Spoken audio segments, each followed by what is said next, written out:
उत्तर प्रदेश के कानपुर शहर की हलचल भरी बस्ती में एक खुशमिजाज 6 साल की लड़की रहती थी जिसका नाम अनन्या था। वह अपने माता पिता और दादा दादी के साथ एक साधारण लेकिन आरामदायक घर में रहती थी। अनन्या अपने उज्जवल मुस्कान और जिज्ञासु स्वभाव के लिए जानी जाती थी। उसे अपने आसपास की चीजों का पता लगाना बहुत पसंद था और वह हमेशा नई चीजें सीखने के लिए उत्सुक रहती थी। एक दिन जब वह अपने घर के पिछवाड़े में खेल रही थी, अनन्या ने बाढ़ के खिलाफ एक पुरानी जंग लगी साइकिल देखी। उसे याद आया कि यह साइकिल उसके पिता की थी जब वह छोटे थे। उत्साहित होकर वह दौड़कर अंदर गई और अपने पिता से पूछा कि क्या वह इस साइकिल का इस्तेमाल कर सकती है। उसके पिता श्री शर्मा मुस्कुराए और बोले, बिल्कुल अनन्या, लेकिन यह साइकिल बहुत पुरानी है और इसमें कुछ मरम्मत की जरूरत है। क्यों ना हम इसे इस सप्ताह के अंत में मिलकर ठीक करें। अनन्या ने खुशी खुशी सहमति जताई और अगले कुछ दिनों में उसने और उसके पिता ने मिलकर साइकिल ठीक की। उन्होंने इसे साफ किया, चेन में तेल लगाया और इसे चमकीले लाल रंग में रंग दिया। अनन्या परिणाम से बहुत खुश थी और साइकिल चलाने के लिए बेसब्र थी। हालांकि सप्ताहांत में एक अप्रत्याशित घटना घटी।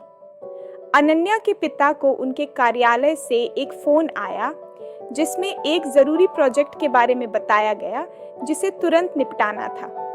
उन्हें अगले ही दिन दिल्ली जाना पड़ा। अनन्या निराश हो गई, लेकिन उसने समझा कि उसके पिता का काम महत्वपूर्ण है। अनन्या के उदास चेहरे को देखकर उसकी दादी ने उसे खुश करने का फैसला किया। अनन्या, क्यों ना हम पार्क चलें?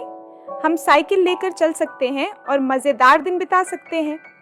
अनन्या का चेहरा खुशी से चमक उठा और वे पास के पार्क की ओर चल पड़े।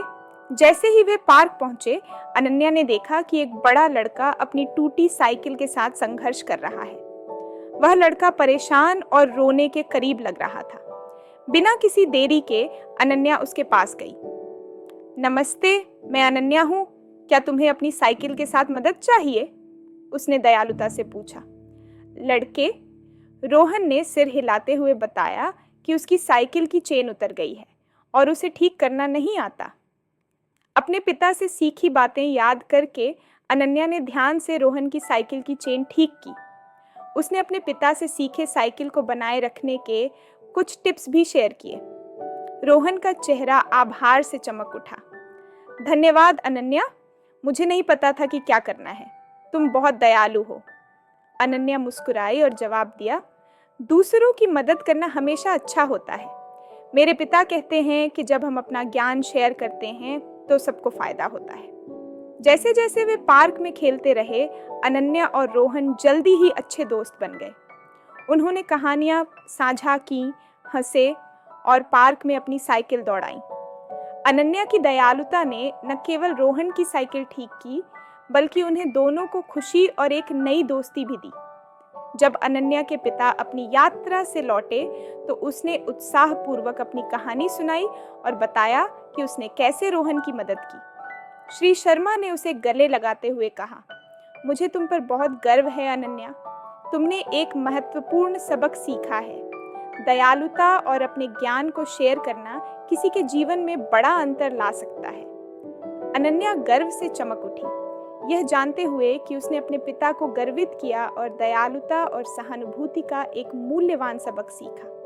उस दिन से अनन्या ने दूसरों की मदद करना और जहां भी गई खुशी फैलाना जारी रखा और कानपुर के अपने छोटे समुदाय की एक प्यारी और सम्मानित सदस्य बन गई।